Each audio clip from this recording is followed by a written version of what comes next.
ለነዛ ሰዎች የተላከውን እርዳታ ሸጦ ሱዳን ውስጥ መሳሪያን ይገዛበት ረገፈ። የትግራይ ህዝብ እንደ ቅጠል ነው የረገፈው። አይናቸው እያየን የሞተው። የምታስረክበው ቁራሽ መሬት የለህም። ተፈናቃዮችን ለመመለስ ሉዓላዊ ግዛትህን ለማስመለስ ለጦርነት ተዘጋጅ ብሎ አርፎታል። ያው የተነገረውን የተሞላውን ማለትም ያለበትን ነው የተናገረው። ጌታቸው አሰፋን በዚህ ወንድም መነጽር ውስጥ ማየት የለብንም። ይሄ የኢትዮጵያ መከላከያ ሰራዊት አባል ነው። አገሩን አልካደም፣ ህዝቡን አልበደለም። ትላንት ጠዋት በብስክሌት የሄዱ የነበሩ ሰዎች ዛሬ እህቶቻችንን ከክፍለ ሀገር በማምጣት የወሲብ ንግድ ውስጥ በማሰማራት በከፍተኛ ደረጃ መኪና እየለዋወጡ ነው የሚሄዱ። ሰውን አንድ ጊዜ ትገለዋለህ፣ እግሩን መኪና ላይ አስረህ ከተማ ለከተማ ሬሳ ትጎትታለህ። ምን አይነት ጭካኔ ነው? ምን አይነት አረመኔነት ነው? መንግስት አንድ ያጎደለው ነገር የለም። ቢሊየንስ ነው እየሰጠ ያለው እርዳታ ብትል ባጀት ብትል ሁሉንም፣ ግን ይህንን አይጠቀሙበትም። ያሉት እንዲሞትላቸው ይፈልጋሉ። ለመሰለ ለፖለቲካ ንግድ መጠቀሚያ ነው የሚያደርጉት። መቶ የማይሞሉ ሰዎች እነዚህን ማስወገድ ይቻላል ወይስ እንደዚህ ማልቀስ? እስከ መቼ ነው ትግራይ በእንደዚህ አይነት ሰቆቃ ውስጥ በለቅሶ ውስጥ? እውነት ለመናገር አንዳንድ ጊዜ እኮ ይመራል። በቃ ምልህ ሁሉም ነገር ገደብ አለ። የሁሉ መልእክት ሲመጣልን ግን ከሴቶች ጉዳይ አንድ ተቆርቋሪ አካል መጥፋቱ የሚያሳዝን ነው። በእውነት በጣም ነው የማዝነው። ይሄው ከብዙ አቅጣጫ መልእክትና ጥቆማ ኢቭን ከጸጥታ አካሎች ይህንን ጉዳይ እርምጃ እንወስድበታለን ሲሉ የዞን ጆሮ ይስጠን ብሏል። የሴቶች ጉዳይ ይህ ንግግር ነው እንግዲህ። አብይ ከስልጣን የሚያነሳኝ ከሆነ እኔ ከመነሳቴ በፊት ኢትዮጵያ ትፈርሳለች። ግን ይሄ ሁሉ ጥረት ምንድን ነው ዓላማና ግቡ?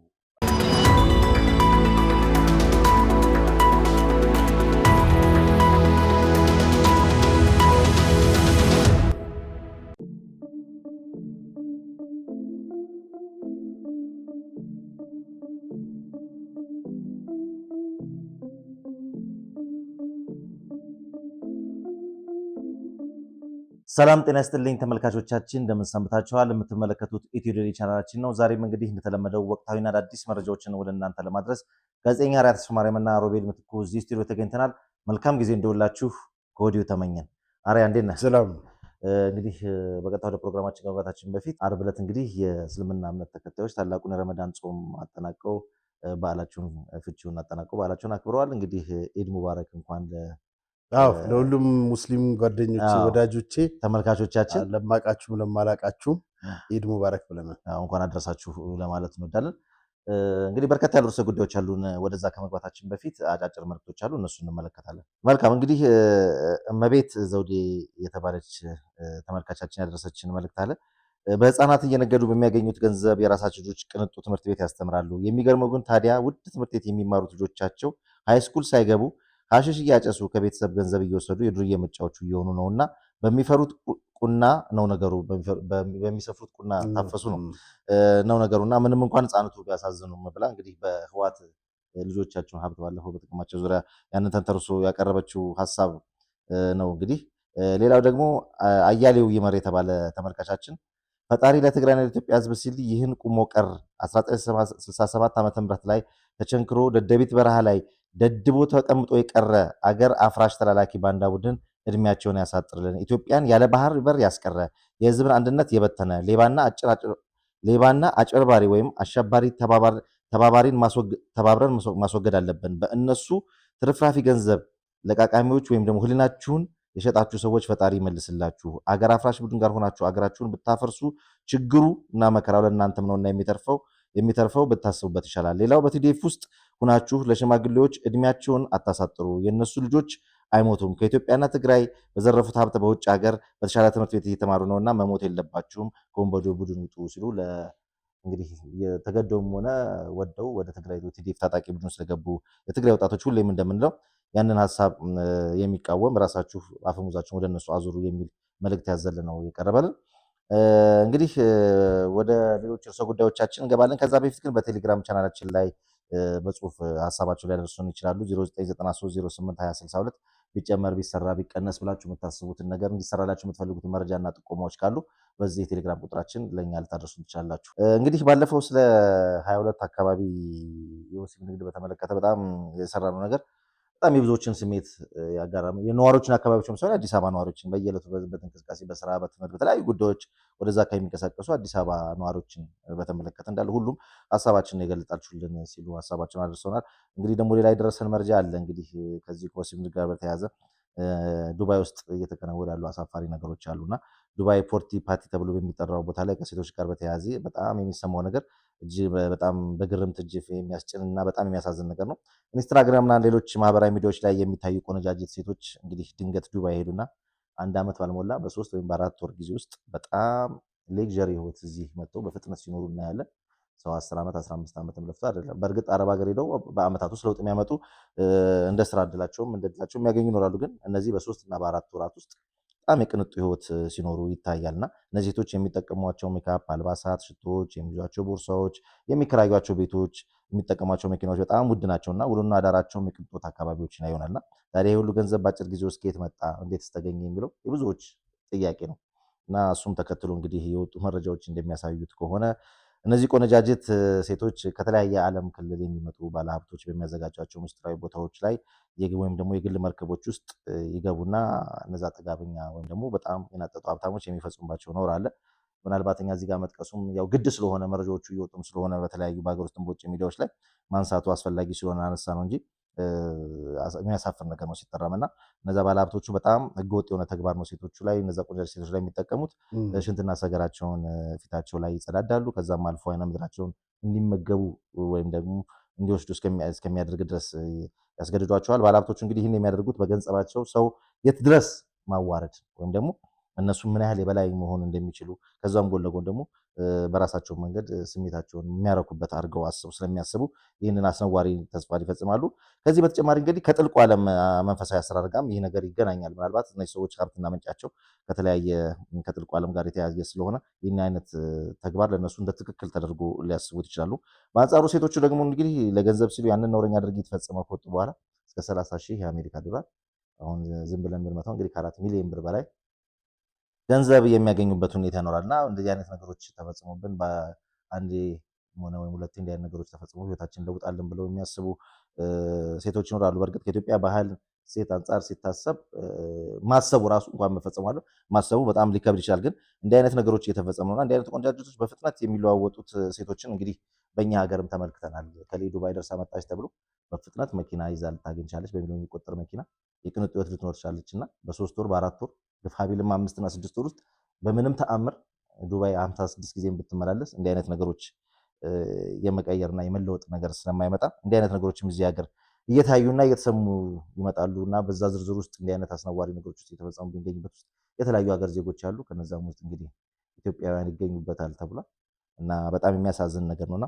ብዙዎች ይህ ነገር እንዴት ሆነ የሚል ምስጢር ስላላቸው ከዱባይ ጋር በተያያዘ ጠቆም እናድርጋቸው ብለን ነው። እዚህ ላይ መጨመረው የምታነሳው ሀሳብ ካለን አንተ ድሩን እሰጣለሁ። ለመስማት ይዘገንናል። ቢቢሲ ላይ ምናምን አይቼዋለሁ ይሄንን ነገር። አንዲት ዛምቢያዊት ልጅ ታንዛኒያዊት ሞዴሊስት አሁን የምትለውን ነገር ተፈጽሞባት ራሷን ከፎቅ ላይ ወርውራ ገድላለች። ያሳዝናል። ኢትዮጵያውያን በእንደዚህ አይነት ሁኔታ መሰማራታቸውን አላውቅም፣ ግን ማቀውን አንድ ነገር ልንገርህ። በዱባይ ኤሚሬት ውስጥ ወደዚህ ሀገር መጥቶ አንድ ኢንቨስት ለማድረግ የሚፈልግ ሰው አጋጣሚ በሌላ ሰው እንደዚህ አግኝቼው አውርተን ነበር ስለሌላ ጉዳይ ማለት ነው። እና 18 ዓመት ነው የኖረው። ስለ ዱባይ አካባቢው ስልናወራ እኔ 1 2 3 ጊዜ ሄጃለሁ፣ የምኖረው ሌላ ከተማ ነው አለ በስራ አጋጣሚ። እና ግን በርካታ ኢትዮጵያውያን ስራ ሰርተው እህቶቻችን ራሳቸውን ለመለወጥ ይፍጨረጨራሉ። ይታያልም። የብዙ ኢትዮጵያውያን ሴቶቻችን ህይወት እንኳ ነው በትክክል በአግባቡ ሰርተው ህይወት ሲለውጡ ቤተሰቦቻቸው የጊዜ ጉዳይ ይፈጃል፣ ብዙ ዓመት ይደክማሉ እንጂ እኛ ትኩረታችን እነሱ ላይ ሳይሆን በ3 ወር ሄዶ በሚሊዮን የሚቆጠሩ መኪኖችን መግዛት፣ ቤት መግዛት፣ ቅንጡ ህይወት መኖር ብናል ያ ከእንዲህ አይነት ነገሮች ጋር የተያያዘ ነው የሚል ነው። እሱ ብቻ ሳይሆን ምን መሰለ ሮቤል፣ እሱ የነገረኝ ደግሞ ትንሽ ያስገርማል። የተወሰኑ ሴቶች ሺሻ በሚል ጎትቶ ያስገባዋል። ኢቭን ከመንገድ አሁን እዚህ ሀገር በቀደም 22 እንዳየ ነው ማለት ነው። እዛም ዱባይ ውስጥ እንደዛ ነው ጎትቶ የሚያስገቡ እና ሺሻ ነው የሚሉት፣ ግን ማሳጅ ነው፣ ወሲብ ንግድ ነው። ይህንን ያረጋገጠልኝና በእንደዚህ ተሰማርተው ማለት ወደ ሰው ቤት ይሄዱና ከዛ በኋላ ይጠፋሉ። ጠፍቶ መመለሻ ፓስፖርት ያጣሉ። በኋላ በእንደዚህ አይነት ህይወት ይሰማራሉ። ይህንን ያለኝ። ሌላው ከጥፋት የተሻለ ነው ባይባልም ይሄኛው ይሻላል። አሁን አስቀድመን ከሰማናቸው ነገሮች ከኖሩ ይሄኛው እንደው ይሄኛው እኮ ወሲብ ንግድ ነው እኮ ነው። ግን ያኛው የሞራልም ጉዳይ በጣም አለው ብዙ ነገርና እንደው አንዱን ከአንዱ ማነጻጸር አይደለም። እሱ መስማት ይቀፋል፣ ለመስማት ይዘገንናል። ሌላው እዚህ 22 እንግዲህ ከሚፈጸመው የወሲብ ንግድ ጋር ተያይዞ ከሰሞኑ በርካታ መልእክቶች እየመጡልን ነው። በርካታ መረጃና ጥቆማዎች እየመጡልን ነው። የሚመለከተው አካል ትኩረት ሰጥቶበታል። የኛም ድምፅ ጥሩ ተሰሚነት አግኝቷል ማለት ነው። በዛ ብቻ አካባቢ ሳይሆን በመስቀል ፍላወር እና በሌሎችም አካባቢዎች ጥቆማ ደርሰዋል። እንደዚህ ተመሳሳይ ድርጊት ይፈጸማል። በጣም የሚያሳዝንህ እዚህ 22 ያልነው ቦታ አካባቢ በቀደም የጠቀስናቸው አካባቢዎች ላይ የ16 ዓመት የ17 የ18 ዓመት ዕድሜ ውስጥ የሚገኙ ህፃናት ታዳጊዎች በዚሁ በወሲብ ንግድ ውስጥ እንዲሰማሩ ተደርጎ እሱ ብቻ እንዳይመስልህ በቃ እንደ ሌጋል ሐሺሽ ይዘዋወራል። እዛ አካባቢ ያረጋገጥኩት ነገር ነው። ሐሺሽ ከቀን ጀምሮ እስከ ማታ እስከ ሌሊት በደንብ ነው በሌጋል ይሸጣል። ወዴት እየሄድን ነው? ይህንንም ትኩረት ብትሰጡበት። የወሲብ ንግዱ ላይ ብቻ ሳይሆን የሚመለከተው የጸጥታ አካል የሐሺሹን ጉዳይ የሚመለከተውና ሰዎች አሁንም በከፍተኛ ምሬት ውስጥ ናቸው። አስቸኳይ እርምጃ ይወሰድ። በጣም የሚገርምህ ትላንት ጠዋት በብስክሌት የሄዱ የነበሩ ሰዎች ዛሬ እህቶቻችንን ከክፍለ ሀገር በማምጣት የወሲብ ንግድ ውስጥ በማሰማራት በከፍተኛ ደረጃ መኪና እየለዋወጡ ነው የሚሄዱት። ከእግረኛ አልፈው ከብስክሌት አልፈው በዚህ ስራ ማለት ነው። ስለዚህ በእነዚህ እህቶቻችን ላይ እየተጫወቱ ያሉ በወሲብ ንግድ አሰማርተው እየነገዱና የራሳቸውን ኪስና የራሳቸውን ሀብት እያደለቡ ያሉት ላይ ክትትል ተደርጎ እርምጃ እንዲወሰድባቸው። ምክንያቱም ዝም ብለህ ያዘለቀቀ ከሆነ ነገ ደግሞ አቅጣጫውን ቀይሮ አዲስ አበባ 22 ከሆነ ቦሌ አራብሳ ሊመሰረት ደግሞ ይችላል፣ ወይም ወደ ሱሉልታ ሊሄድ ይችላል። ቦታ ነው የሚቀያየረው። ስለዚህ ያ እንዳይሆን አግባብ ያለው ፍትህ እርምጃ ቢወሰድ ጥሩ ነው። የሁሉ መልእክት ሲመጣልን ግን ከሴቶች ጉዳይ አንድ ተቆርቋሪ አካል መጥፋቱ የሚያሳዝን ነው። በእውነት በጣም ነው የማዝነው። ይሄው ከብዙ አቅጣጫ መልእክትና ጥቆማ ኢቭን ከጸጥታ አካሎች ይህንን ጉዳይ እርምጃ እንወስድበታለን ሲሉ የዝሆን ጆሮ ይስጠን ብሏል። የሴቶች ጉዳይ ያው እንግዲህ ደግሞ ደጋግሞ የሚቀርቡባቸው ቅሬታዎችም ስላሉ እንግዲህ እነሱ አሰራራቸውን እነሱ ያውቃሉ። እንግዲህ ጉዳያቸው የሚመለከታቸው እነሱ ነበሩ፣ ከኛ የበለጠ መጪው የነበረባቸው። እውነት ነው። መልካም እንግዲህ ፕራይም ሪል ስቴት ከኛ ጋር እየሰራ ይገኛል። ከዛሬ ጀምሮ እንግዲህ በሁለት ወሳኝ ቦታዎች የመኖሪያ የንግድ ቤቶችን ይዞላችሁ ቀርቧል ለተመልካቾቻችን። የአፍሪካ ኩራት የሆነው አየር መንገዳችን ማረፊያና የበርካታ ኤምባሲዎችና ዲፕሎማቶች መገኛ በሆነው ቦሌ ላይ በካሬ ከ80 ሺህ ብር ጀምሮ ቤት እየሸጠ ይገኛል። ቢኖሩበት ቢከራዩ ታትርፈው ቢሸጡበት ትርፋማ በሚያደርጋችሁ ቦሌ ላይ የቤት ባለቤት እናድርግ ይላችኋል። ለጥቂት ቤቶች ብቻ የወጣ ዋጋ ስለሆነ ፈጥናችሁ ልትደውላችሁ ትችላላችሁ። በተጨማሪም የወደፊቷ መርካቶ በምትሆነው የንግድ ማዕከሏ በፒያሳ ላይ ለሱቅ እንዲሁም ለቢሮ የሚሆኑ አፓርትመንቶች በፍጥነት የሸጡ ናቸው። እዚህ ሳይት ላይ የሚቀራቸው ትንሽ ቦታ ስለሆነ ቶሎ በመመዝገብ የድሉ ተጠቃሚ ይሁን ይላሉ ፕራይም ሪል ስቴቶች። የነሱን መልእክትና ማስታወቂያ ሰምተን ተመልሰን እንመጣለን። በካሬ 80 ሺህ ብር ብቻ በነፋሻማና በውቢቷ ቦሌ ላይ የቤት ባለቤት መሆን እንደሚችሉ ያውቃሉ? ፕራይም ሪል ስቴት በቦሌ ሚሊኒየም ጀርባ የሚገኘውን ሳይታችንን ገንብተን ሸጠን መጨረሳችን ይታወቃል። አሁን ደግሞ በቦሌ ጃፓን እና ወሎ ሰፈር እየገነባን ያለነውን ከባለ 1 እስከ ባለ 3 መኝታ ቤቶች ላይ ቀድመው ለሚመጡ ለተወሰኑ ደንበኞች ብቻ በካሬ 80 ሺህ ብር እንደምንሸጥ ስናበስሮ በደስታ ነው። እንዲሁም የንግድ ማዕከል በሆነችው ፒያሳ አድዋ 00 ፊት ለፊት በ1 ዓመት ተኩል የምናስረክባችሁን ሱቆቻችንን ከግራውንድ ፍሎር ጀምሮ ማግኘት ይችላሉ። ከ2.6 ሚሊዮን ብር አጠቃላይ ክፍያ ወይንም በ900 ሺህ ብር ቅድመ ክፍያ የራስዎ ያድርጉ። ለበለጠ መረጃና ለሳይት ጉብኝት ከታች ባለው ስልክ ይደውሉ። ፕራይም ሪል ስቴት። ፕራይም አይሰጡንም እንዴ? ማስታወቂያ ነው ቤቱን ነው እንጂ ቤቱን ጥሩ አድርገን እኛ ማስታወቅን ያለብን። የሚመጣው ነገር አይታወቅም። ለፕራይሞች መልእክታችን አድርሰናል። እሺ መልካም ያው የቤት ባለቤት ሁኑ፣ ቤት ዘለቀት ሀብት እያሏችሁ ነው። ወደ እነሱ ጎራ ብላችሁ ሁለት አማራጮች አሉ። የንግድም አለ መጎብኘት ትችላላላችሁ። ፒያሳ መኖር ስለምፈልግ ነው ስለምወደው ነው። ፒያሳማ እየለማልህ ነው እኮ ያው አዎ። እንግዲህ ፕራይም መጥቷል። በአቋራጭ መጠቀም ትችላለህ እኮ ታዲያ ፒያሳ ላይ ካገኘህ ቃል ገብቶልኛል አማን ሊገዛልን ማለት ነው። ለማን ነው ለማን ነው ሊገዛልን ነው ወይስ ሊገዛልህ? ለአንተም ለኔም ለሁለታችንም ነው? እንግዲህ እስኪ እንዴት እናያለን። እሺ ይኸው ማስታወቂያውን ሰምቷል።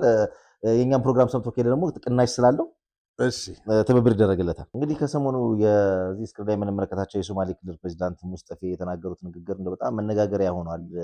ምንድን ነው በሚል ሰዎች በጣም በፌስቡክ፣ በቲክቶክ፣ በዩቱብ በሁሉም ነገር ብቻ ማህበራዊ ሚዲያዎች ላይ እየተራገበ ይገኛልና በመጀመሪያ ደረጃ የት ነው የተናገሩት? ይሄ ነገር ምንድን ነው ምክንያቱ? መቼ ነው የሚለው ነገር እሱን ነገር እስቲ ለተመልካቾቻችን በዚህ አጋጣሚ እንንገራቸው። ወደዛ ከማለፋችን በፊት አንድ የሚያሳዝን ነገር ልንገርህ። ፕሬዚደንት ሙስጠፌ በጣም ታዋቂ ወንድም ነበራቸው። የእሳቸውን ቅስም ለመስበር ከለውጡ በፊት አሁን በህይወት የሌለው እና አብራ ኳርተር ይሄ አብዲ ኢሌ የምትለው ጨካኝ እነሱ በነበሩበት ጊዜ የእሳቸውን ቅስም ለመስበር ገለው ወንድማቸውን ማለት ነው ሬሳውን በከተማ ውስጥ ጎትተውታል። በአካባቢው ያለ አንድ ከንቲባ የዛሬ ዓመት አግኝቼ ሲነግረኝ እንባ እየተናነቀው ነው። ምክንያቱም ያውቀዋል ያንን ሰው የተገደለውን የሙስጠፌን ወንድም። ያን ያክል ጭካኔ የተፈጸመባቸው ሰው ናቸው። የተረጋጉ ሰው ናቸው።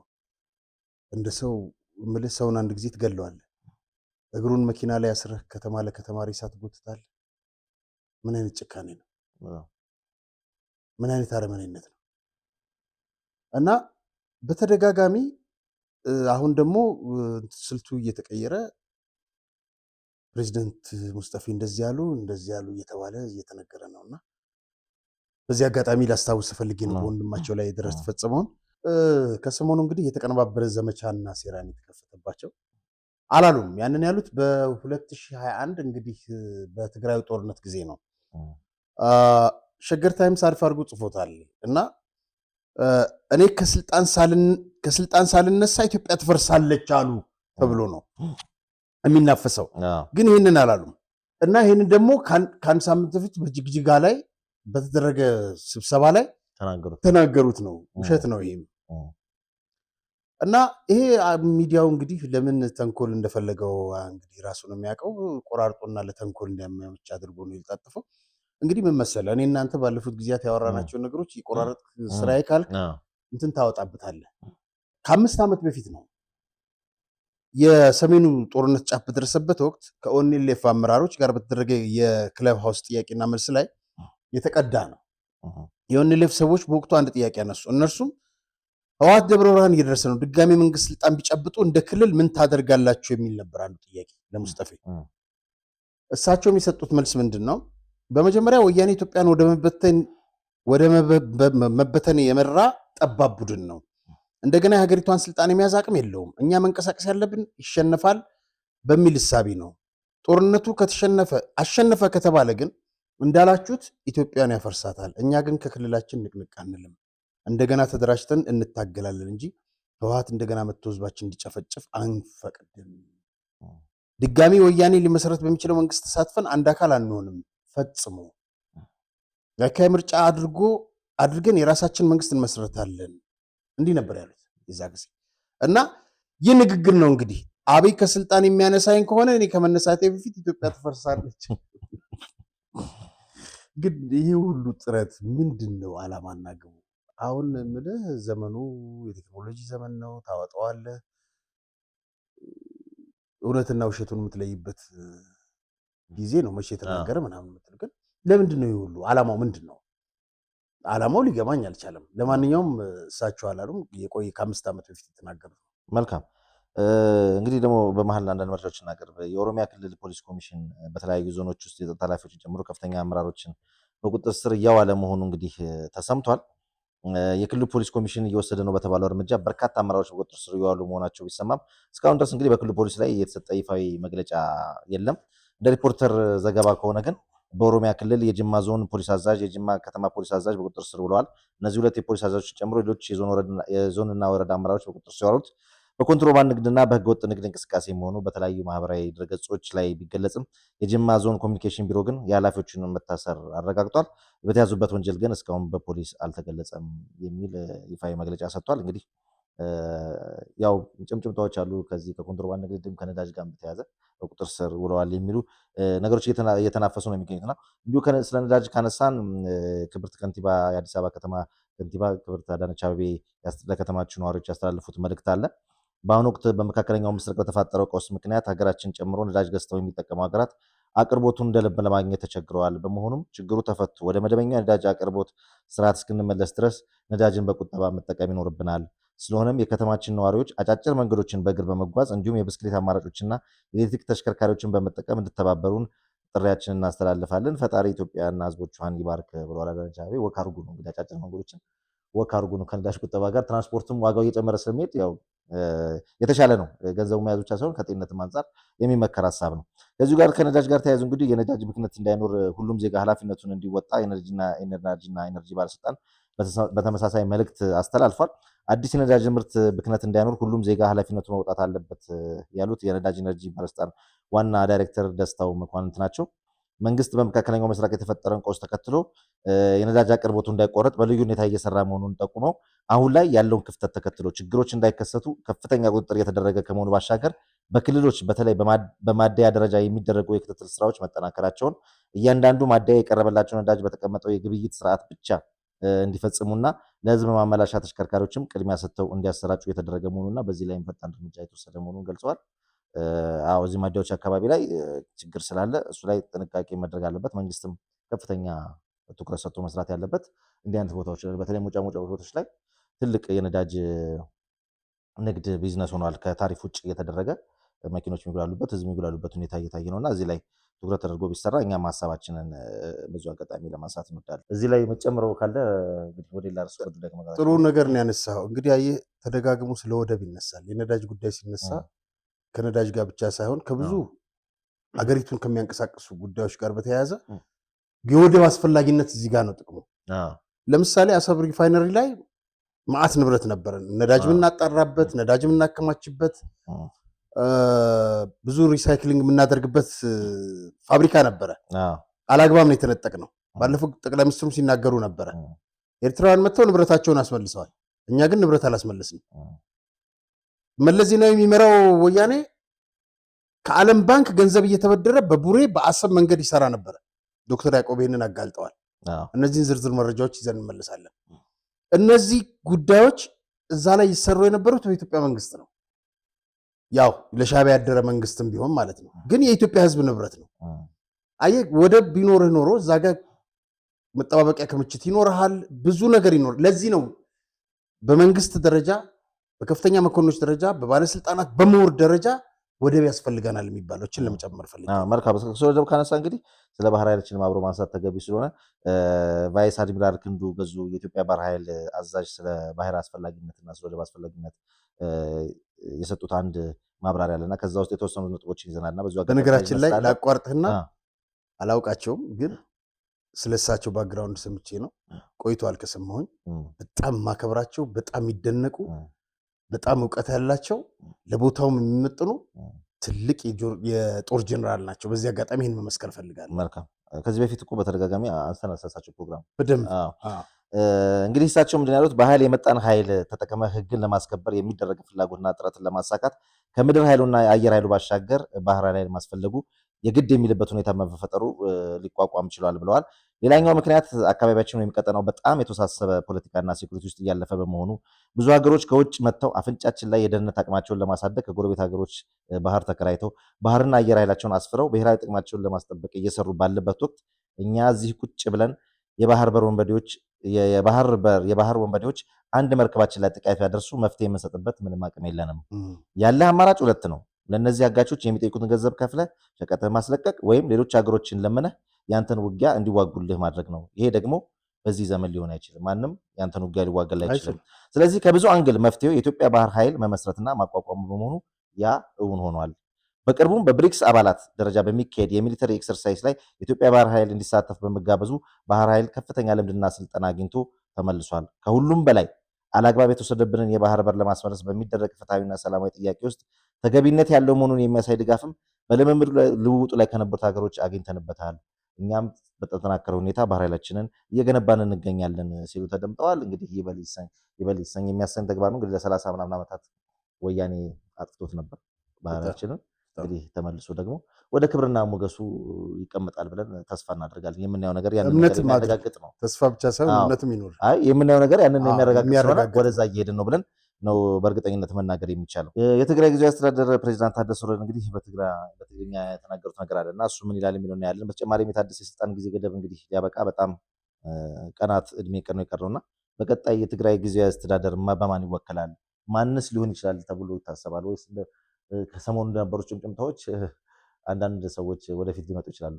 እሱን ነው እንግዲህ ነገር ስለዘሎ ተመዛልትና መምላስ ኣብ ወጋዕ ዳጋ ዝኣቱ ነገር አይኮነን። በጣም የሚሰለች አንዳንድ ጊዜ እንደው ዝም ብሎ ምንድነው የሞኝ ለቅሶ መልሶ መላልሶ ነው የሚባለው። ይሄኛውንም ስትከፍተው ደብረጽዮንም ስትከፍተው ያችኛዋንም ስትከፍታት ያንዱን የዋን ካድሪ ብታመጣው የሚያወሩት ስለመሰለ ስለተፈናቃዮቹ ማውራታቸው እኮ አይደለም፣ ውሸታቸውን ነው። ከአንገት በላይ ነው የሚያወሩት። የፖለቲካ መጠቀሚያ ነው የሚያደርጓቸው። 77 ዓመተ ምህረት ወደ 2 ምናምን ሚሊዮን ህዝብ ተርቦ ወሎና ትግራይ ተርቦ ደርግ እርዳታ እንዳይደርስ አደረገ እያለ ወያኔ እየደጋገመ እየጮኸ ለነዛ ሰዎች የተላከውን እርዳታ ሸጦ ሱዳን ውስጥ መሳሪያን የገዛበት ረገፈ። የትግራይ ህዝብ እንደ ቅጠል ነው የረገፈው። አይናቸው እያየ ነው የሞተው። አይናቸው እያየ ዛሬም በህይወት አሉ። ይህን በትክክል ከሚያውቁት ውስጥ አዋሉ ሙሉ፣ አረጋሽ አዳነ፣ ገብሩ አስራት፣ እነገ አቶ አብርሃም ያየ አሉ። ብዙዎቹ አሉ። እንደ ቅጠል ነው የረገፈው። ገንዘቡን ግን መሳሪያ ነው የገዙበት። ዛሬም ስለ ተፈናቃዮች ይላሉ። ውሸታቸውን ነው።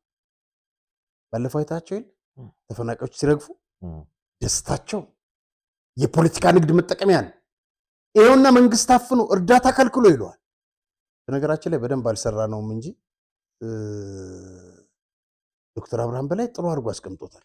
በቀደምለት መንግስት አንድ ያጎደለው ነገር የለም። ቢሊየንስ ነው እየሰጠ ያለው እርዳታ ብትል ባጀት ብትል ሁሉንም። ግን ይህንን አይጠቀሙበትም ያሉት እንዲሞትላቸው ይፈልጋሉ። ለመሰለ ለፖለቲካ ንግድ መጠቀሚያ ነው የሚያደርጉት። የትግራይን ህዝብ ዛሬ አይደለም እንደዚህ ማድረግ ይጀምራል፣ በፊት ነው። ስለዚህ ይህም ሰውዬ ሲጀምር ተፈናቃዮችን ወደ ቦታቸው የመመለስ ጉዳይ ለገበያና ለድርድር የምናቀርበው አይደለም ማለት ነው። ላዕላዊ ወሰናትና መምላስ አዋጋዕ ዳጋ ዝኣቱ አይኮነን። ድንበሮቻችንን ግዛቶቻችንን የመመለስ ለገበያ ድርድር የምናቀርበው አይደለም። ጌታ መጣ ደግሞ ይሄን አማርኛ ማን ነገረ ደግሞ ይቃል ንሕና እንተሰኒፍና እውን ነቲ ድሕሬና ዘሎ ወለዴና ኩናት እኛ እንኳን እንችላ ብንለው ለሚቀጥለው ትውልድ ጦርነት ነው የምናተርፍበት።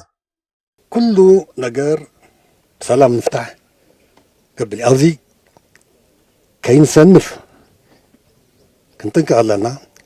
እዚህ ላይ እንዳንሰንፍ መጠንቀቅ አለብን። ከዛ ምን ያደርጋሉ መሰለ፣ በእነዚህ ሽማግሌዎች መካከል ተመልከት፣ ከፊት የተቀመጡት ደብተር ይዘው ወረቀት ይዘው ምናምን ካድሬዎች ያሰማራሉ። የተለመደ ያው ተግባር ነው። በሰላም ለመፍታት ሁሉን ነገር የሚቻለን እናደርጋለን። ግን መጨረሻዋን ስማ። ከዛ ውጪ አሁን ወደ ፖይንቱ አመጣ። አውቀው ሰላም ሰላም ሰላም ይለዋል። ዓለም አቀፉ ማህበረሰብ ለማዘናጋት እነሱም አውቋቸዋል። እነዚህ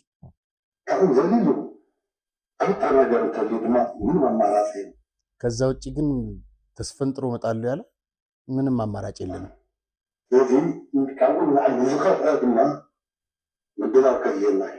መዘጋጀት ያስፈልገናል።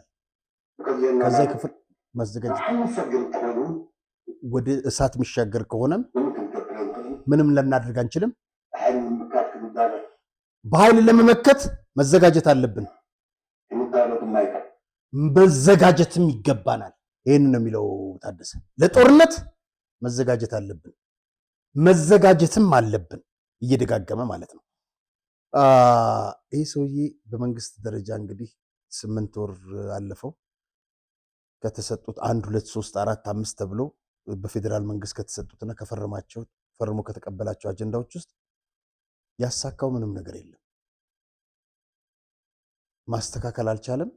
ዙሪያውን በአደመ ቡድን የተወረረው ህወሓት እንኳን ቢባል የለም። ስለዚህ ፌዴራል መንግስት ላይ ያው አቅጣጫውን ቀይሮ አሁን የመጨረሻዋን ካርድ መዟል። ከዚህ በፊት የሚናገረው የነበረው ማለት ነው። ለጦርነት ተዘጋጅ፣ የምታስረክበው ቁራሽ መሬት የለህም፣ ተፈናቃዮችን ለመመለስ ሉዓላዊ ግዛትህን ለማስመለስ ለጦርነት ተዘጋጅ ብሎ አርፎታል። ያው የተነገረውን የተሞላውን ማለትም ያለበትን ነው የተናገረው። ምክንያቱም ታደሰ ሌባ ነው እንደማንኛው እንደነ ምግበ እንደ ሁሉም ሰሞኑ እንደምናወጣቸው ዘራፊዎች በሀብት ደረጃ ገንዘብ ያለው የዘረፈ ሀብት ጥግማማ ድረስ የደረሰ ሰው ነው። ስለዚህ እርስ በርስ እንዳይበላሉና ትግራይ ውስጥ ያለውን ሀብት እንዳያጣ ያለው አማራጭ ለነሱ ተንበርካኪ መሆን ነው። ሁለተኛው አጀንዳ ወይም ሁለተኛው ጥያቄ ያነሳው ምን ይደረግ የሚቀጥለው ለጊዜው ዝርዝሩን ባንነካካው ጥሩ ነው። በፌዴራል መንግስት በኩል የታሰቡ ወይም የተዋቀሩ ኮሚቴዎች አሉ። ግለሰቦች ተዋቅረዋል።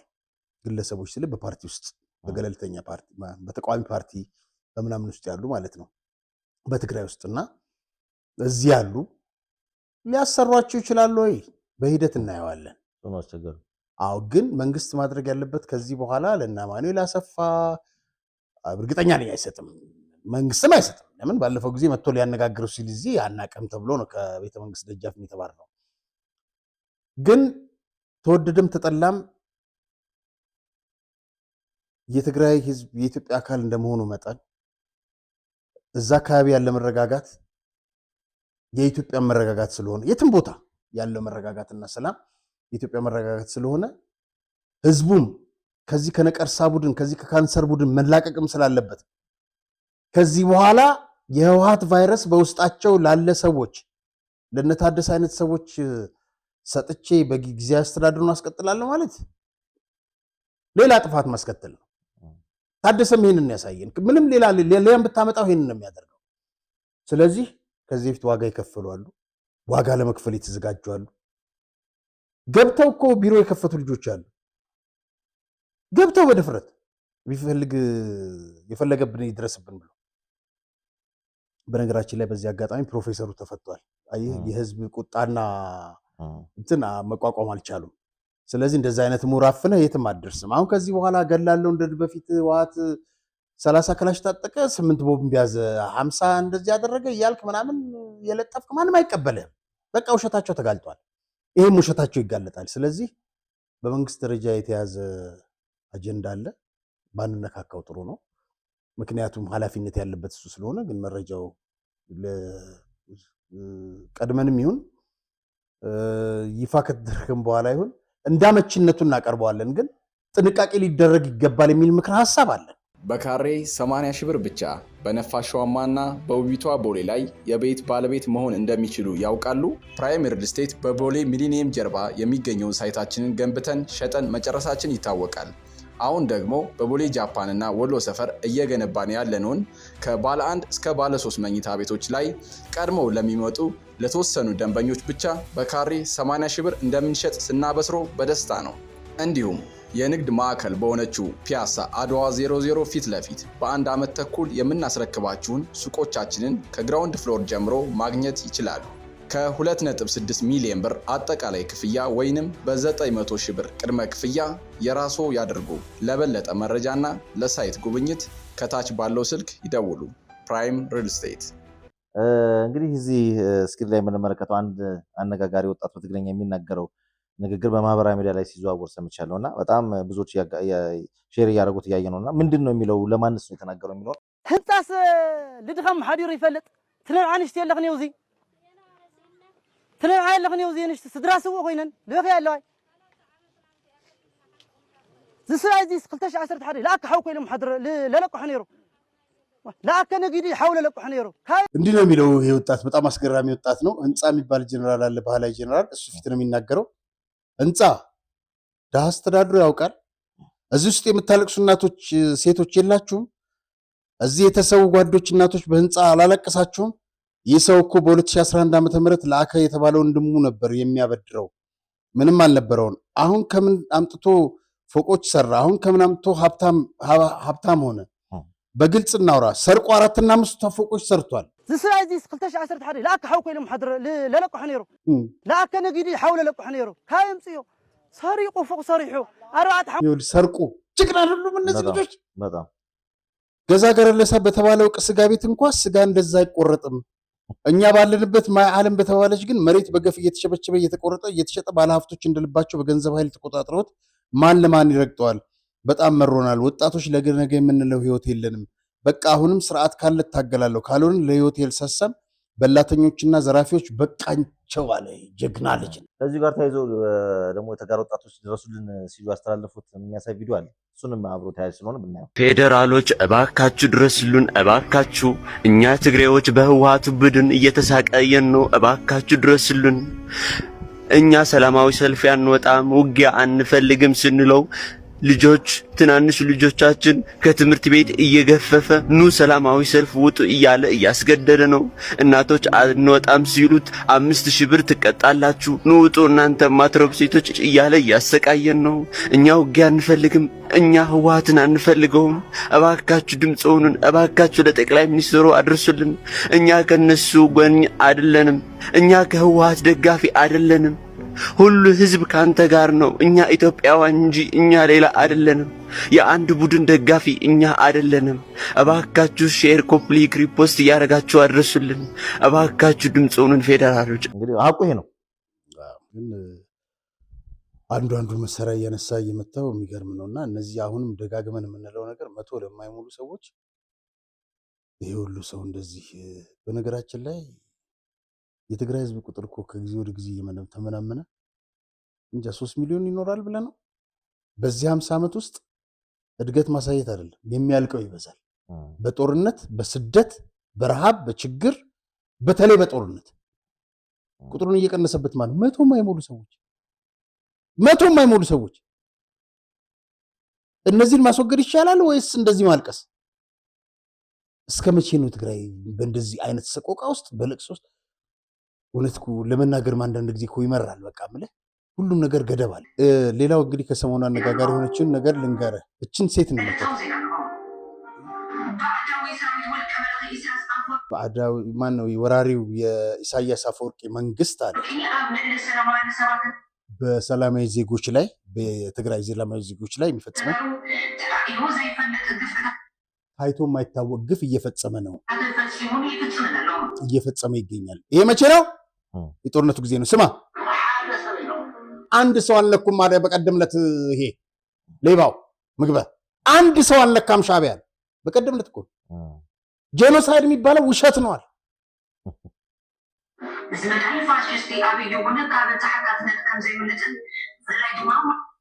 ዶክተር አብይ ነው ፋሺስት የሚሉት እሱን ከተጠያቂነት አያመልጥም ይሄ ከኢሳያስ አንት ነው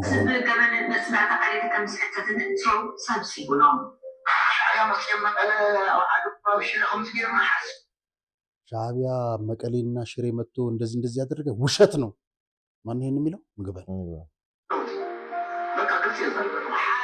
ግልጽ ነው የምናገረው አንድ ያደረገው ነገር የለም ማለት ባንድ ድረስ መለሱት ሁለት ማለት ይሄ ነው ጋዜጠኛ ነኝ በያላት ምግበ ነው ቀጥሎ የሚክደው ይሄ ነው አይ እሱም እኮ ይሄ ጽምዶ የሚለው ከመፍጠራቸው በፊት እኮ ሻዕቢያ ጨረሰን ደፈረን ያሉ ሲጮከነ የነበሩት እነሱ ናቸው አሁን ውሸት ነው አሁን ደግሞ ባለሶ ውሸት ነው እቺ ነገር ላሰማ ጆቤ ነው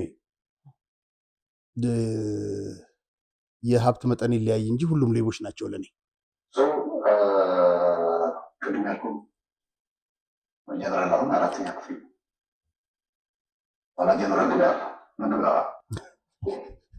ይበቃል ከዚህ በላይ እና ስማው እንደዛ ካልሆነ ባህላዊ ጄኔራል ሲባል እኔን የምደሰተው አለ ምክንያቱም የትግራይ ህዝብ በጠቅላላ ባህላዊ ጄኔራል ነው አምራች ነው ምሁር ነው ይሄ ሁሉ እኮ አይደለም። በነገራችን ላይ አንድ ነገር ልንገርህ። ዛሬ አሁን ወደ ስቱዲዮ ከመግባቴ በፊት በተቻለ መጠን እስከ ምርጫውን ለማስተጓጎል በኢትዮጵያ የሚካሄደው ምርጫ በማስተጓጎል ጦርነቱን ለማፋፋም ሻዕቢያ ቆርጦ ተነስቷል። ከትግራይም ጋር መከራው ጨርሰዋል። ይሄ የተረጋገጠ ማለት ከታማኝ ከተረጋገጡ ምንጮች ያገኘሁት መረጃ ነው። ይሄን ለማድረግ በኢትዮጵያ ላይ መጠነ ሰፊ ዘመቻ ለመክፈት ዝግጅታቸውን ጨርሰዋል። ምርጫም እንዳይካሄድ ማስተጓጎል አለብን የሚል ነው። ለካ እነዚህ ግልገሎቹ ምርጫ የሚመዘገብ እንገላለን እያሉ ያሉት የሻዕቢያን ትእዛዝ ሰምተው ነው። እና በኢሮብም ወጣቶች እየታፈኑ እየተወሰዱ ነው። ሻዕቢያ ትግራይ ውስጥ ገብቶ መግደሉን ቀጥሏል። በሚያሳዝን ሁኔታ ላይ ነው ያለችው ትግራይ እና ምን መደረግ አለበት የሚለው ቅድም እንግዲህ ፈጠን ያለ የመንግስት እርምጃ ይጠበቃል። መዘናጋቱ የ2013ን አይነት ዋጋ እንዳያስከፍለን መጠንቀቅ ያስፈልጋል። ምክንያቱም የዛን ጊዜ መሬት ላይ የተንደባለሉ ህፃናትን እያሰለፉ መከላከያ ሰራዊት እንዳይወጣ ሲሉ ነበር። ስለዚህ በዛ ምክንያት አሁንም እንደዛ አይነት ነገር የመዘናጋት የዛ አይነት ሳይሆን ተመሳሳይ ምን አይሁን ብቻ የመዘናጋት ነገር እንዳይፈጠር ጥንቃቄ ቢደረግ መልካም መልካም። እንግዲህ ሳምንት የጀመርነውና ለዛሬ በኢደር ያቆየናቸው ሁለት ተያያዥ ቪዲዮዎች አሉ። አንዱ በተለይ የትግራይ ተወላጅ ከሆኑት ሜጀር ጀነራል በርሄ ገብረ መድህን ጋር አድርገው የነበረውን ቃለ ምልልስ ይመለከታል። ከዚህ በፊት ቲቪ ላይ ስለ ሀገር በነበረ ፕሮግራማችን ላይና ሌላው ደግሞ በዘረፋ የተገኙት የህወሓት ቅንጡ ሀብትና ቪላዎችን በዝርዝር የሚያሳየው መረጃም ነውና ሁለቱን ለተመልካቾቻችን እናሳያቸዋለን። በክፍል ሁለት ስለዛሬ ስለቆየ ነው። ግን ከዛ በፊት አንተ የምትጨምረው ካለ እሱን እንመልከት። ሜጀር ጀነራል አሁን በቅርብ ነው ሹመት ያገኙት ሜጀር ጀነራል ብርጋዴር ሜጀር ጀነራል በርሄ ገብረ መድህን የኢትዮጵያ መከላከያ ሰራዊት በትግራይ ተወልደው ያደጉ የቀድሞ የህወሓት ታጋይ የነበሩ ናቸው። በአቋማቸው ጸንተው ከኢትዮጵያ መከላከያ ሰራዊት ጎን ከኢትዮጵያ ህዝብ ጎን ተሰልፈው የቀጠሉ ሊደነቁ ሊመሰገኑ ሊከበሩ የሚገባቸው ጀነራል መኮንን ናቸው። በነገራችን ላይ ጨፍልቀህ ማየት ጥሩ አይደለም። ለምሳሌ አንድ ነገር ልንገርህ። የኢትዮጵያ መከላከያ ሰራዊት የሰላም አስከባሪ ኃይል በሱዳን ተሰማርቶ እያለ እንዳትመለሱ ሲባሉ ሲቀሰቅሷቸው የትግራይ ተወላጆችን እነፍሳ ማንጁስ የለም ወደ ኢትዮጵያ ወደ መከላከያ ሰራዊታችን አንክድም ብለው ወደ ኢትዮጵያ ከተመለሱት ውስጥ የተወሰኑትን በወቅቱ አነጋግሬ ነበር። ኢንተርቪው አድርጌያቸው ነበር። በኮሎኔል በሻለቃ በሻምበል ደረጃ የነበሩትን አንድ ሰው ላገኝ ነበረ። እሺ ካለኝ በኋላ ቤተሰቤ ላይ ችግር እንዳይፈጥሩ ብሎ በኋላ ላይ እኔም በሀሳብ ተስማምቼ የተውኩት ኮሎኔል አለ። ይህ ሰው የፋሺስቱ የገዳዩ የጌታቸው አሰፋ ወንድም። ጌታቸው አሰፋን በዚህ ወንድም መነጽር ውስጥ ማየት የለብንም። ይሄ የኢትዮጵያ መከላከያ ሰራዊት አባል አገሩን አልካደም፣ ህዝቡን አልበደለም። ኮሎኔሉ ማለቴ ነው። ስለዚህ በእንደዛ ነው። አንተ በራስህ ነው እንጂ በወንድምህ በእናትህ በአባትህ መነጽር መመዘን የለብህም ለማለት ነው። ስለዚህ በአቋማቸው ጸንተው አሁን ድረስ ካሉት ጀነራል በርሄን ሳላመሰግን አላልፍም። የእሳቸውን ገንዘብ የተወሰኑ ሰምተን በቀጥታ የምናልፈው እንዴት ነው ወደ ህወሓት ቅንጡ ቪላዎችና መኖሪያ ነው። እነሱን ደግሞ ተመልካቾቻችን ዲስኮንኩ ከዚህ በፊት 2013 ነው 14 ላይ አቅርበው ነበር ስለ ሀገር 2014 ስለ ሀገር ፕሮግራማችን ላይ። አሁን ደግሞ እንግዲህ አለ ወደፊት አዳዲስ ነገሮች ደግሞ ጀምሯል። እየወሰዱት ያለው ፕሮፓጋንዳ ስለሆነ ይሄ በፕሮፓጋንዳ መደናገር የለበትም ህዝብ የሚል ሀሳብ ነው ያለው። ጀነራል ትግራይ ትገንጠል የሚልም ሀሳብ ማቀንቀን ጀምረዋል። አሁን መሪዎቹ አንዳንድ መሪዎቹና ውጭ ያሉትም ግን ህዝቡ ይህን ጥያቄ ተጠይቀዋል። ሁለተኛ ትግራይ ከየት ነው የምትገነጠለው? ይሄ ዝም ብሎ ቅድም እንዳልከው የተስፋ መቁረጥ የኤሊቱ ነው እንጂ ኢትዮጵያ አሁን እንደ ኢትዮጵያ እንደ ሀገር ሆና እንኳን አንሰናለች። እንኳን ትግራይ ሌላ ሄዱትም እኮ ስታያቸው ምን ውጤት መጣም ስታየው ብዙ ነገር ነው። አብረህ በመሆን ነው ተሰባስበህ መስራት መኖር ማደግ የሚቻለው እንጂ የተገነጠሉ አገሮች እኮ አይተናል። እነ ጀርመን የተለያዩ ነገር አይታቸዋል። ጆይን በመሆንና የሚሰራ ስራ ነው። ትግራይ ለመገንጠል የሚያስችሉ ሁኔታዎችን ደግሞ በየትኛው ነው እንኳን ለመገንጠል ሳይገጠል ምን ያህል አጨቃጫቂ ያለ ከየትኛው ቦርደርስ በየትኛው ህግስ የሚለውን ነገር ስትወስደው የራስ የሆነ መሆን የማይችል ነው። ትግራይ እንደ ኢትዮጵያ አካል ሆና መስራትም መደራጀትም መልማትም ማደግም ያለባት አገር ናት። እንደ ኢትዮጵያ ነው የማይሆን እንደ ኢትዮጵያ ሆኖ ነው መሄድ የሚችለውን ነገር ነው መሄድ ያለበት። ገንጠል ምናምን የሚሉት የተስፋ መቁረጥና ሰውን ያልሆነ ነገር አድርጎ ጦርነት እንዳያባራ የሚያደርጉት ነገሮች ስለሆነ ብዙ ተቀባይነት በህዝብ የለውም። ሌላው እንግዲህ ወደ ኋላ ለመልሶትና በዚህ በመከላከያ ሰራዊት በህወሓት ጀነራሎችና በበታች መኮንኖች መካከል ከፍተኛ ልዩነት ነበረ። የበላዮቹ ጀነራሎች ዛሬ ለምሳሌ ወደ ጦርነት አላስፈላጊ ጦርነት ውስጥ የከተቱን ጀነራሎች እንግዲህ ሀብት ንብረታቸውም እዚህ ይታወቃል። በዘረፋ ስንት እንዳገኙ ያፈሩት ንብረት ይታወቃል መቼም እና እነሱን ነጋዴዎች ናቸው ይሏቸዋል። እነዚህ የበታች መኮንኑ ደግሞ አገሩንና ህዝቡን ለማገልገል የቆመ እንደሆነ ሁለት አይነት ልዩነት አለው ይባላል። ይህን ልዩነት እንዴት ይገልጹታል? እነዚህ አብዛኞቹ አሁን ጦርነት የከፈቱት በንግድ ውስጥ የገቡ ናቸው። የሀገራቸውን ጥቅም ሳይሆን የራሳቸውን ጥቅም ያስቀደሙ ናቸው። ሌላው ደግሞ አገሩን ያገለግል የነበረ እዚሁ ይቀራል ከመከላከያ ሰራዊቱ ጋር። በእነዚህ በሁለቱ መካከል ልዩነት እንደነበር ይነገራልና ይህን ልዩነት እንዴት ይገልጹታል ነው ማለት ዲቴል እንትኑ እነዚህ ሰዎች አብዛኛው የነበሩ ጀነራሎች እዛ ያሉት ሀብታሞችና ነጋዴዎች ናቸው ይታወቃል። ይሄ እዚህም ከመጀመሪያ ጀምሮ መሬት ተሰጥቷቸው የተለያዩ ፎቆች እንዳላቸው ይታወቃል። ጥቅማቸው ለማስከበርም በተለያዩ እሱ ብቻ አይደለም በንግድም በተለያየም በእርሻም በምናም ሀብታሞች የሆኑ ሰዎች ናቸው። ይህንን ሀብት እዚህ ለውጥ ሲመጣ በለውጥ ላይ ያለው ተያያዥነት እዳቸው ብድራቸው እንዳያያዙ ሸሽቶ ወደዛ እንዲሄዱት ይታወቃል። በመንግስት እኮ በሰላም ያላችሁ ብሎ እኮ ብላቸው ነበር። ግን እሱን ሳይሆን ውስጣቸው ስላወቁት ሄደው ሸሽተዋል። ያንን ሄደው ትግራይም ከሄደም እኮ ትግራይ ህዝብ አልተቀበላቸውም። የት ነበራችሁ ነው ያላቸው። ሲዘርፉ ሲሉ ስለሆነ ለወጣቱ ነው ይዞት የነበረ ስራ ይቀሙት ወስደ ስታዩ ማለት ነው። በዛ ላይ የነበረው ወታደሩም እንደ አገሬ ብሎ ነው ሲጠብቅ የነበረ። አገር አለ ብለኝ እንደ አገር ሆኖ ነው ሲሰራ የነበረ። ያንን ሲሰራ የነበረ ወታደሩ ደግሞ ከበታች ያለው ደግሞ በሚደረግለት ደሞዝና አንዳንድ በሰላም አስከበር የሚያገኙት ነገር ቤተሰቡን እየረዳ የሚሄድ የነበረ ነው። ልዩነቱ ሰማይና መሬት ናቸው ይታወቃል። እሱን ለማስጠበቅ የሚያደርጉት ትግል ነው ወደዚያ ሄዱትና አሁንም ያለው ችግር እሱ ነው።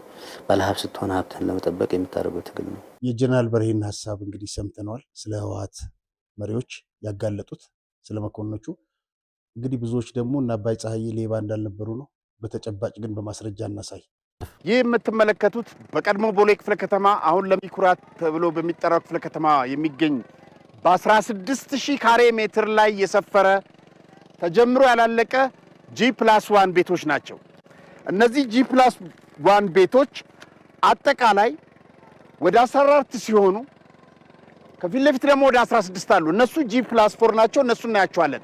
አቤንኮ አባይ ፀሐዬና ቤተሰቡ እንግዲህ ሁሉ ግንባታ ይካሄድ የነበረው ከኢትዮጵያ በተዘረፈ ሀብት ሙስና ነው። የአባይ ፀሐዬ መጨረሻውን አይተነዋል። ነገር ግን በጣም የሚያሳዝነው እነዚህ ሶስት ሰዎች ነው። አሁንም የጁንታው አመራር ስለና አባይ ፀሐዬ እንጂ ስለሚያልቀው የትግራይ ወጣት ደንታ የላቸውም። እነዚህን ለማስመለስ የአባይ ፀሐዬን ውርስ ለመውረስ ነው ጁንታው ለሶስተኛና ለአራተኛ ጊዜ ጦርነት እየከፈተ ያለው። ስለዚህ የትግራይ ወጣት መንቃት አለበት። ይህ 16000 ካሬ ሜትር ላይ የተሰፈረው አቤንኮ የአባይ ፀሐዬና ቤተሰቡ ከኢትዮጵያ የተዘረፈ የሙስና የዘረፋ ልንለው እንችላለን ሀብት ነው። ይህ በ16000 ካሬ ሜትር ከፊት ለፊት ያለው G+4 ህንፃ አሁንም የአባይ ፀሐዬና ቤተሰቡ አቤንኮ ወይም የአባይ ፀሐይና ቤተሰቡ ኮንስትራክሽን ነው። እንግዲህ እንደምትመለከቱት ለተለያዩ ድርጅቶች የታችኞቹ ወለል ክፍሎች ሲከራዩ ከላይ ያለው እንግዲህ አልተጠናቀቀም። በጣም የሚያሳዝነው ይሄ ሁሉ 16000 ካሬ ሜትር እና አባይ ፀሐዬ በጉልበታቸው ገበሬውን አፈናቅለው ሲወስዱ 1 ሳንቲም ያልከፈሉ ከመሆኑ በተጨማሪ ለገበሬው አንድ የደረሰው ሳንቲም የለም። እነዛ ገበሬዎች ዛሬ የት ወድቀዋል አይታወቅም። ነገር ግን ይሄ ሁሉ ተመልከቱት። ይሄ ሁሉ G+4 የና አባይ ፀሐዬ ነበር። በትግራይ ወጣት ደም ዛሬም እየነገዱ ያሉት እነዚህን ፎቆቻቸውን ለማስመለስ ነው። አቤንኮ እንግዲህ ይህን ካየን ዘንዳ በወረዳ 5 አቃቂ ቃሊቲ ክፍለ ከተማ ከውሃ ልማት በተቃራኒው አስፋልት ገባ ብሎ ሌላ አቢኮን አለ። ያ አቢኮን ከ10000 ካሬ ሜትር በላይ የሰፈረ ሲሆን ይሄው የአባይ ፀሐዬ ንብረት በውስጡ መጋዘን ነው፣ መኪና መገጣጠሚያ ማሽኖች፣ አንድ ወቅት ላይ የፈነዱ ሲያስቸግሩ ትራንስፎርመሮች የሚገጣጠሙበት ትልልቅ ቦቴዎች ሳይቀር የሚሰሩበት ልክ እንደ መስፍን አይነት ኢንጂነሪንግ መቀሌ እንደሚገኘው ልክ እንደዛ አይነት ስራ የሚከውን ወደ አቃቂ ቃሊቲ ያለ ጊዜ ካገኘን ወደዛ ሄደን እናያለን። እነዚህ ሰዎች በሌብነት አገሪቱ ላይ እንዴት ተንሰራፍተው እንደነበር አጥንቷን አስቀርተዋት ግጠው አገሪቷን አጥንቷን አስቀርተዋት እንደነበር እነዚህ ህንፃዎች ቀጥሎ የምናያቸው የተለያዩ የነ ጀነራል ጻድቃን የሁሉም ቪላዎችና ህንፃዎች በቂ ምስክሮች ናቸው። በነዛ ህንፃዎች ውስጥ የወጣቱ ደምና አጥንት አለ። የገበሬው በነፃ የተነጠቀው መሬት የገበሬው ላብ አለ፣ እንባ አለ። ስለዚህ አገሪቱን በእንደዚህ አይነት ሁኔታ ነው ሲቀራመቷት የኖሩት። ይህ የምትመለከቱት ህንፃ ኮሎኔል ፀሐዬ ኪዳኑ የተባለ የጁንታው አመራር ህንፃ ሲሆን ለዓለም አቀፍ ቀይ መስቀል ሰዎች በወር $21500 የተከራየ ህንፃ ነው። ምን ያክል ገንዘብ እነዚህ ሰዎች በዘረፋ ከገነቡት በበለጠ በተጨማሪ ምን ያክል በየወሩ በዶላር ይዝቁ እንደነበር ይሄው ማስረጃው $21500። በተጨማሪ ባለቤቱ አበባ ይገዛ ቦሌ ወረዳ 3 የቤት ቁጥር 178 G+1 ለዩኤን ዋና ዳይሬክተር አከራይታለች። የማን የኮሎኔል ፀሐዬ ኪዳኑ ባለቤት። ብዙ ጊዜ እንዳየነው ላለፉት ይሄ ጦርነት በእነሱ ከተለኮሰ በኋላ እንዳየነው የዩኤን ሰዎች የቀይ መስቀል ሰዎች የተዛባ ሪፖርት በማውጣት ለጁንታው ምን ያክል ተቆርቋሪ እንደሆኑ ዛሬ ነው በደንብ እየተገለጠልን ያለው። ምክንያቱም ለጁንታው ሰዎች ለአንድ ኮሎኔል 21500 የሚከፍል ቀይ መስቀል በተጨማሪ የሚስቱን ቤት የያዘ የዩኤን ዳይሬክተር ለኢትዮጵያ መንግስትና ህዝብ ጎን ይቆማል ብሎ አይታሰብም። ምክንያቱም ከነዚህ ጋር የነበራቸው ትስስር ይህንን ይመስላል። በተጨማሪ 4 የተለያዩ ቪላዎች የጻድቃን G+1 ቤቶች ለዩኤን ሰዎች ለዓለም አቀፍ ቀይ መስቀል ሰዎች ነው የተከራዩ። እናም በተጨማሪ ለአሜሪካኖች። እነዚህን እንግዲህ አሁን ሰዓቱ እየሄደብን ነው፣ ግን እናያቸዋለን። የፀሐዬ ኪዳኑ የኮሎኔሉ ቤት ይህንን ይመስላል። የጁንታው አመራር የትግራይ ወጣት ማወቅ ያለበት ዛሬ እነሱ ወጣቱን ለማስጨረስ የተነሱበት ዓላማ እነዚህ ህንፃዎቻቸውን ለማስመለስ ነው። በወር የሚያገኙትን $1500 መልሰው ለማግኘት ነው። ይሄ የቅዠት ህልም ቢሆንባቸውም ነገር ግን ዛሬም ወጣቱ እየረገፍክ እየሞትክ ያለው ትግራይ ትስዕር እየተባልክ ትግራይ ታሸንፋለች እየተባልክ ያለው እነሱ እነዚህን ህንፃዎች ለማስመለስና ለማሸነፍ ነው። ይሄ እንግዲህ እንዳልነው ህልም ቢሆንም ነገር ግን ዋናው አጀንዳቸው ይሄ ነው። ይሄ ከሙስና ከዘረፋ የተገኘ ህንፃ ነው። ይህ የምታዩት ቪላ ሜጀር ጀነራል ፍስሐ ማንጁስ የተባለ በመከላከያ ሰሜን እዝን አርደው ጥቃት አድርሰው ወደ ሱዳን ከገቡት አንዱና ተፈላጊ ዋና አሸባሪው እሱ ነው። በነገራችን ላይ ፍስሐ ማንጁስ እዛ ሱዳን ውስጥ ሆኖ በዩኤን መኪና እየተንቀሳቀሰ እዛ የነበሩ የትግራይ ተወላጆች እዛ ካልቀራችሁ ቤተሰቦቻችሁ እርዳታ ይሰጣቸው። መልካም እንግዲህ እንዳየነው ነው እንግዲህ የህወሓት ሹማምንት ሀብት ይመስላል። ሌሎች ደግሞ ዝርዝር መረጃዎች ደግሞ ወደፊት ገና በመረጃዎች ሊደርሱን አሉ። ያልቀረጽናቸዋል ቀርጸን እናመጣለን ለተመልካቾቻችን። በዚሁ አጋጣሚ ቃል እንገባለን። ወደፊት ይጠብቁን። ስለነበር ቆይታ ግን እጅግ አድርጌ አመሰግናለሁ።